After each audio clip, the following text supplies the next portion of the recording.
Faleminderit të gjithë pjesëmarrësve, faleminderit dhe departamentit për ndihmën. Unë fakt do fokusohem tek trashëgimia kulturore, që ka qenë edhe një nga betejat themelore të Partisë Demokratike. Dua të them që kur nisi betejë për Butrintin ishte e vështirë sepse bëj fjalë për një organizatë që fshihej mbas emrit Amerika. Dhe nëse ti kundërshtoje koncesionin, bëhesh automatikisht anti-amerikan. Po fatmirësia ishte që kishte dhe Amerikan, të cilët na qëndronin në krah, si ish kongresmeni Joseph DeGuardi, që shprehte që vlerat e Amerikës nuk ishin ato të dhënurit koncesion. Dhe ishte pikërisht doktor Berisha që më ofroi mbështetjen pa kushte, vazhdoi betejën pavarësisht presioneve dhe pavarësisht etiketimeve. Dhe kjo në fakt ndryshoi edhe qasjen e gjithë Partisë Demokratike, që kishte dhe kohët e veta të vështira, por edhe të gjithë njerëzve. Të gjithë njerëzit e përkrahën kauzën për të mbrojtur trashëgiminë kulturore dhe për të mbrojtur identitetin kombëtar. Kështu që një nga shtyllat bazë që ne kemi në programin ton është që në trashëgiminë kulturore ne do të ndalojmë konceptin e koncesioneve. Është një koncept që nuk ekziston në asnjë vend të botës, nuk ekziston në Konventin e Parisit, nuk ekziston në manualet e UNESCO-s. Ne do të përqafojmë atë që përqafon UNESCO, që janë format e fondacioneve që japin donacione, ku privati është i mirëpritur, jo një privat, po 10 privat që vinë dhe japin para për trashëgiminë kulturore, po shteti gjithmonë përgjegjës dhe faktori mazhoritar i këtyre fondacioneve për të garantuar që gjëja më e rëndësishme është mbrojtja e identitetit, historisë dhe trashëgimisë dhe t'ja transferojmë atë brezave të ardhshëm më mirë, më të mbrojtur dhe jo të shkatruar.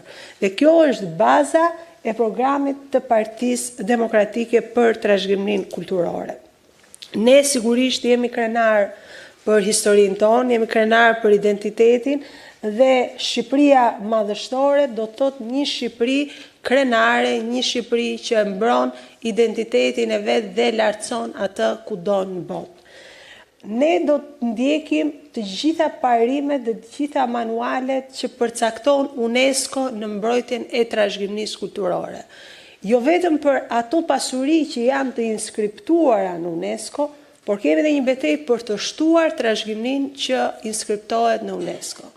Unë kam paraqititur që këto kohë dhe ka marrë një lloj mbështetje, por duhet mbështetja e shtetit shqiptar, dhe ajo do të jetë mbështetja e qeverisë Berisha për të inskriptuar gjirin e Gramës si pasuri e mbrojtur UNESCO. Mund të bëjmë dosjet për Bylisin dhe kemi pasuri të jashtëzakonshme në Shqipëri që me punën e ekspertëve, po aq të jashtëzakonshëm ne mund të inskriptojmë dhe të marrim mbrojtje dhe njohje për Shqipërinë. Dhe madhështia e Shqipërisë është pikërisht trashëgimia kulturore e Shqipërisë. Ne kulturën do ta vëmë në funksion të edukimit, të socializimit dhe të turizmit. Ne kulturën nuk do ta trajtojmë në funksion të oligarkëve për të bërë qendra tregtare me emrin qendra vizitorësh, për të bërë vila private apo resorte. Turizmi, nëse ka kuptim kur lartëson trashëgiminë kulturore, kur vjen për të veçantën që është Shqipëria. Nuk vjen njeri në Shqipëri për të parë kullat, gjen shumë më të bukura në Dubai. Nuk ka nevojë të vinë në Shqipëri. Vjen për atë që është e veçanta e Shqipërisë, edhe veçanta e trashëgimisë, por edhe veçanta e kulturës, si kultura jo materiale, e riteve, zakoneve, e besës shqiptarit, e traditës shqiptarit, e këngës shqiptarit, e valles shqiptarit. Dhe të gjitha do duhet lartësohen edhe të mbrohen dhe trashëgohen nga njëri brez në tjetrin të paprekura. Ne do të fusim me ligj një koncept që është vlerësimi i impaktit në trashëgimi. Është koncept i përdorur nga UNESCO, është standard evropian, është në të gjitha konventat e Bashkimit Evropian, që do të thotë çdo ndërhyrje që ti duhet bësh në trashëgiminë kulturore nuk kalon dot, po nuk mori vlerësimin e impaktit që jep në trashëgimi. Qoftë kjo natyrë zhvillimore, ndërtimore, çfarë do lloji tjetër. E dëmton këtë trashëgimi apo e ruan edhe e lartëson atë. Çdo gjë që e dëmton është ndaluar. Çdo gjë që e lartëson, i shton vizitorët, i shton mundësitë, patjetër që do të vlerësohet dhe do të lejohet. Ajo që ka qenë një skandal në fakt në Shqipëri, edhe profesor Baçe besoj e bashkëndan me mua, është skandali që ndodhi në Durrës, në amfiteatrin e Durrësit. Me një VKM ka ndaluar Institutin e Arkeologjisë dhe arkeologët shqiptarë që të gërmojnë.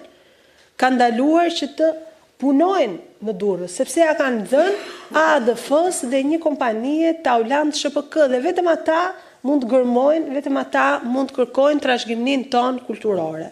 Kjo merr fund, garant për trashëgiminë tonë kulturore janë arkeologët tanë, janë institutet tona, janë institutet e monumenteve të kulturës, është Ministria e Kulturës dhe kur një privat nuk merr tagrin që të bëjë ai kërkimet edhe gërmimet e historisë tonë.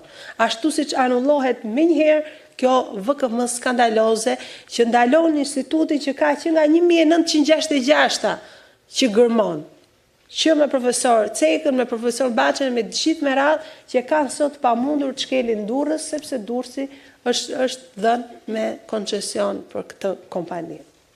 Ne rivitalizojmë shkollën e guidave, Ciceron të certifikuar që i tregojnë historinë siç është, dhe jo Ciceron që vinë me vete sipas tureve të caktuara, dhe njëri e tregon turke, njëri greke, njëri rumune, tjetri si dojë, ndërkohë që ne kemi përgjegjësi për atë që transmetohet. Dhe siç e tha me drejt doktor Berisha, është epoka e digitalizimit.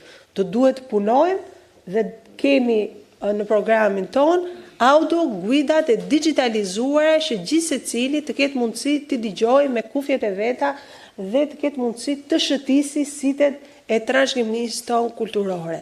Dhe kjo është shumë e rëndësishme se si ne e përcjellim tet huajt, por edhe tek shqiptarët për ta njohur më mirë. Dy pikat e fundit kanë të bëjnë me elementin e futjes si një moduli lënde me zgjedhje që në gjimnaz për trashëgiminë kulturore, për historinë e ndërthurur me trashëgiminë kulturore, në mënyrë që nxënësit ndjes të rriten me dashurinë për atë theun, me njohjen e kulturës dhe me krenarinë që jemi shqiptarë, se kemi jashtëzakonisht shumë arsye për të qenë krenarë që jemi shqiptarë. Dhe e fundit ka të bëjë me bonusin rinor të kulturës, ku 100 projekte çdo vit rinore, ku rinia të angazhohet për lartësimin e trashëgimisë kulturore, të kulturës materiale dhe jo materiale, financohen nga qeveria Berisha në mënyrë të tillë që edhe të rinë të shtym të merren me kulturën, por edhe kulturën e ndihmojmë duke bërë projekte të tilla që maksimizojnë njohjen e saj dhe futjen në jetën social-kulturore të vendit. Këto janë pak a shumë ato që ne do të bëjmë mbas 11 majit me Shqipërinë madhështore, me qeverinë Berisha dhe me votën e çdo shqiptari që e do kulturën, e do vendin, e do identitetin dhe që ndihet krenar që është shqiptar. Shumë faleminderit.